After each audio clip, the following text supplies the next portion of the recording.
అమ్మాయి పోయింది, వాల్యూ పోయింది, డబ్బులు పోయినాయి, గోల్డ్ పోయినాయి, అన్ని పోయినాయి, సొసైటీలో ఇజ్జత్ పోయింది. మ్యాట్రిమోనీ సైట్ లో పరిచయం అయిన ఒక అబ్బాయిని మోసం చేసి నగలు తీసుకెళ్ళింది అనమాట. వరంగల్ అతను పెళ్లి చేసుకుని ఎట్లా చూస్తారు?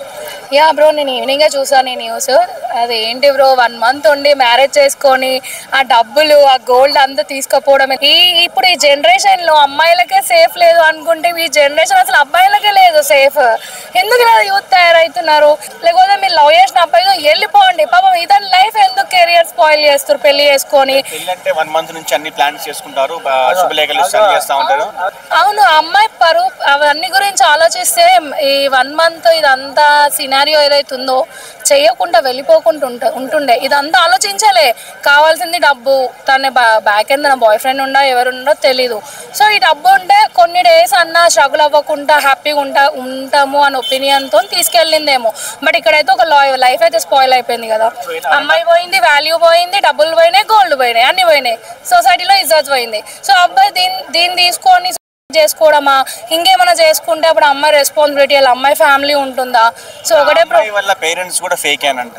ఇద్దరు తల్లిదండ్రులు ఫేక్ పెట్టుకొని వచ్చి ప్లాన్ చేసుకుని మరి ఓకే. ఏంటండి, పిల్లలు తప్పు చేస్తే రైట్ చేయాల్సింది పోయి పిల్లలతో పాటు ఇట్లా ఫేక్ ఇదంతా ఎందుకు? ఒక 10-20 లక్షలు 2 లక్షల గురించి మనం మంచిగా చేసుకుంటే కష్టపడితే జెన్యున్గా ఉంటే ఎన్నో వస్తుంటాయి పోతుంటాయి. కానీ ఇలా చేసి ఎందుకు మోసం చేసి ఉండడము? వీళ్ళని చూసి వేరే చాలా చేస్తున్నారు, ఒకళ్ళని చూసి ఒకళ్ళని చూసి ఒకళ్ళని చూసిన ఒకళ్ళు. ఇప్పుడు ఏంది ఎండ్ ఆఫ్ ద డే ఏం నేర్చుకుంటున్నాం, ఏం తీసుకుంటున్నాం? అదే కంటెంట్లు చేసుకుంటా, అదే వాళ్ళు వినుకుంటా, ఇది కాకపోతే ఇంకా హైలైట్ చేస్తున్నారు న్యూస్ అంతే. అబ్బాయిలు మోసం చేసేది అమ్మాయిలే చేస్తారు, ఒప్పుకుంటాను. అమ్మాయిలే చేస్తున్నారు 99%. అమ్మాయి అంటే 1% వదిలేస్తున్నారు, జెన్యున్ వాళ్ళు కూడా ఉంటారు. 99% అమ్మాయిలే మోసం చేస్తున్నారు.